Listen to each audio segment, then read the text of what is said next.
Hello, everybody. I'm Jackie K. Cooper, and my entertainment rundown for today is, again, a little bit different because today we're going to give you another list of my top 5. So, what subject did I pick? Because you've been bombarding me with different ideas for different subjects. But what I came up with was I thought, I love movie musicals. Always have, Wizard of Oz, Chicago, Greatest Showman. All of those are movie musicals that everybody loves. They got a lot of acclaim. But I decided I was going to give you a list of what I think are the most underrated movie musicals. These are musicals you may or may not have heard of, but I enjoyed each one of these, and I'm telling you, this is not going to have the big bonanzas, like I said, of Greatest Showman or Chicago or whatever. This is going to be the ones that never quite got the acclaim that I wanted them to have. Now, a lot of them got a lot of acclaim, but not what I wanted them to have. I thought they were just even better than the reaction that came to them. And a couple of years ago, a movie came out in 2017, and it was called Stuck.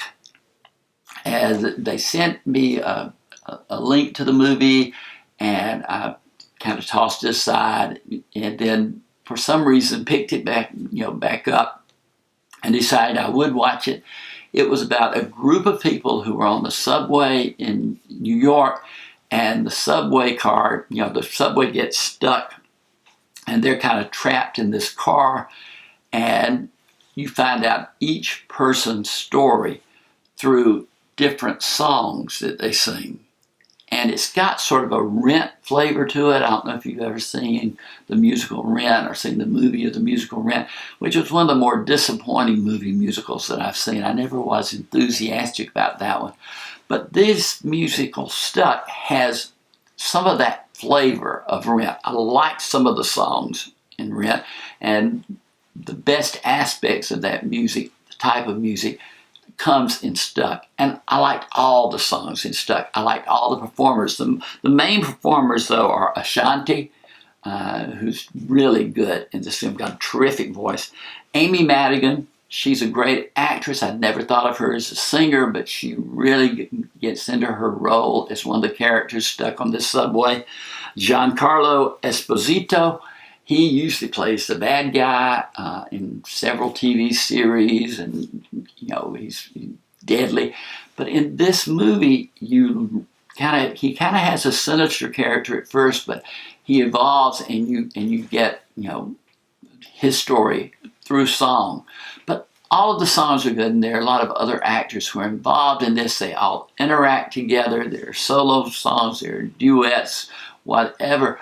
But it's just the way that it's presented. I don't know why more people didn't find out about this. I don't know why it didn't get more of a push from the studios, because it certainly has potential to be good. So look it up. It came out in 2017.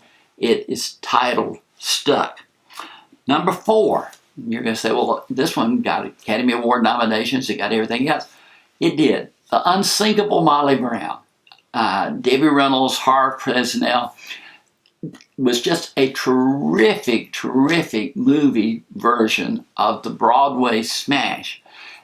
But I don't know, in retrospect, it doesn't, people don't talk about it as they do about other musicals.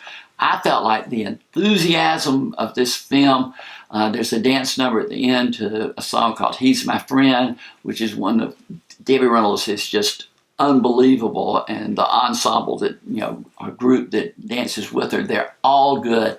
But the love story is good. I actually got to see Debbie Reynolds and Harve Presnell in a touring stage company of the Unsinkable Molly Brown. So I saw them on the screen, and I saw them actually on the stage. Debbie Reynolds was at her height. This was the ultimate role of her career. I don't know that she ever did a musical after this. She did several in the past.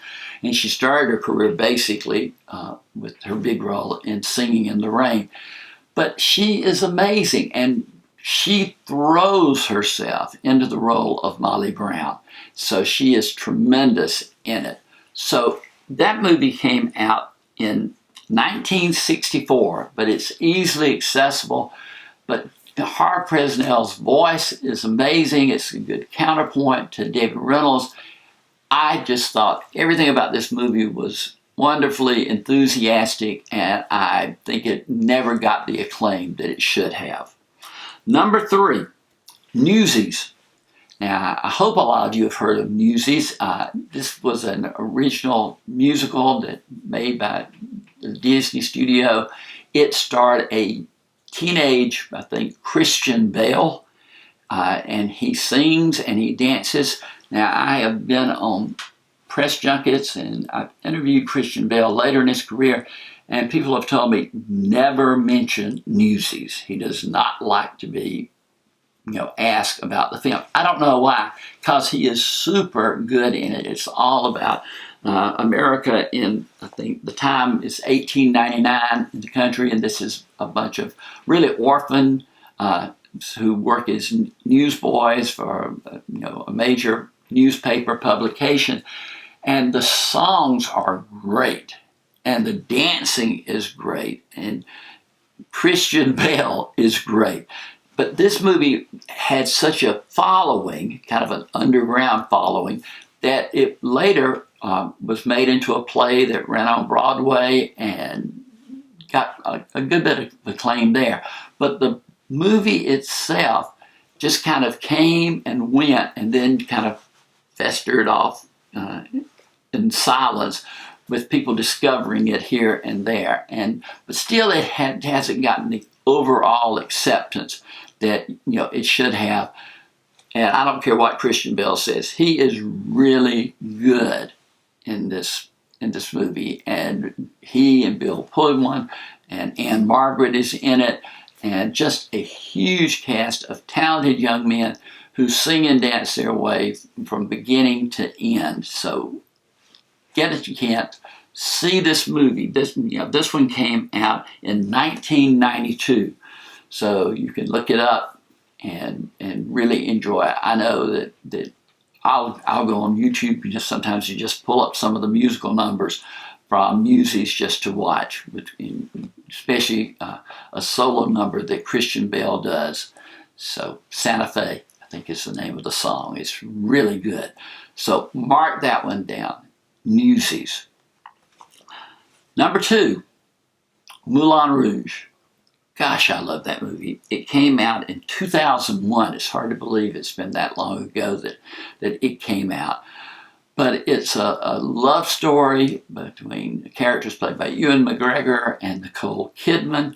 The music is tremendous. The musical numbers. It takes place in I think it's in Paris, and it brings in modern songs with songs written specifically for the film.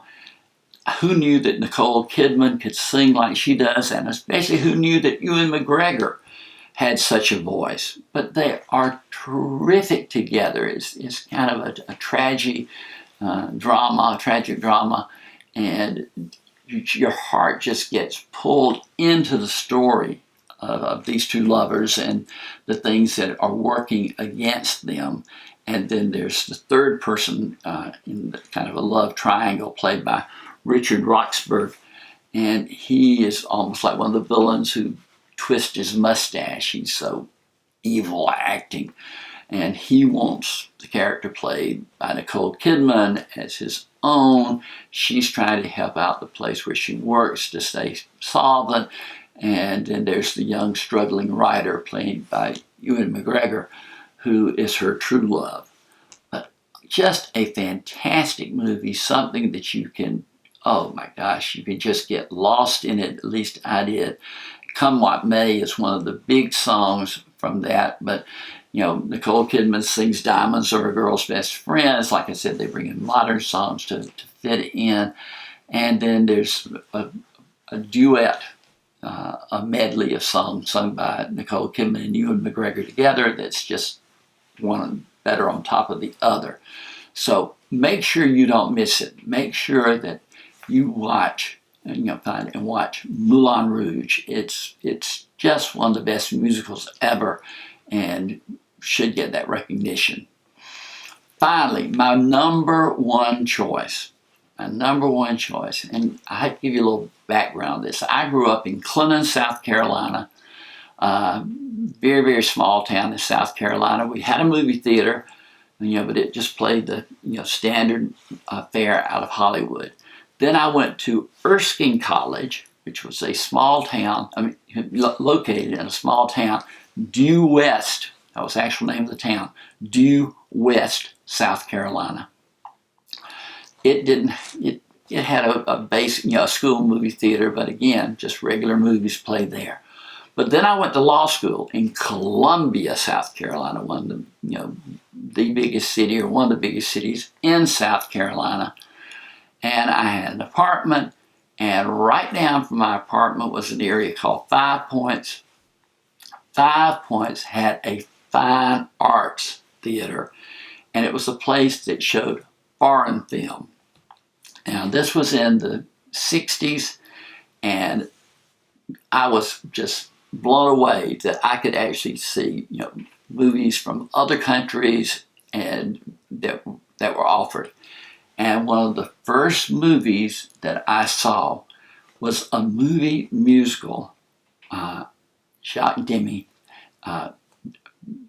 made the movie. He was the director, and it was called The Umbrellas of Cherbourg.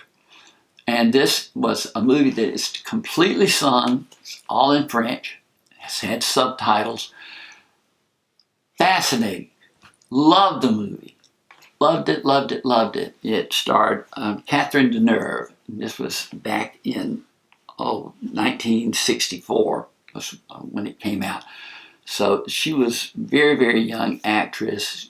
Beautiful, beautiful, beautiful. She starred opposite Nino Castelnuovo, and he was good. And it was a love story between them. They were in love, and then a war came up that France was involved with, and he was called up into the army, and then the things that ensued. But I had never seen a foreign film. I'd never seen a film all in French. French language to me is one of the most beautiful languages possible, and to hear it sung and then know what they were singing. I got the soundtrack. I listened to the soundtrack all the time. And even today, all these years later, every once in a while somebody will write to me and say, I just discovered a movie called The Umbrellas of Cherbourg. Have you ever heard of it? And it just does my heart good, because yes, it is my favorite all-time musical, and to me it is still being discovered. And when you hear when you see the movie and hear the songs as they're sung in French, then you realize there have been Americanized versions of those songs that became popular here. So it gives you an ease with which you understand the song, and you're in tune with the melodies, etc. But mark it down. It's just a movie that you should not miss. I'm so glad that I discovered it. The Umbrellas of Cherbourg. So there you have it, my 5 most underrated movie musicals. Like I said, this isn't the best movie musicals of all time. This is what I figure are the 5 that are yet to be discovered and given their due as to how good they are. Reach down there, hit that subscribe button. Come on, join the gang. We're here, 3 or 4 times a week, and we enjoy being here and love hearing from you. So let me hear from you as much as possible. But for today, this has been Jackie K. Cooper, Entertainment Rundown, in a sense, with the 5 most underrated movie musicals.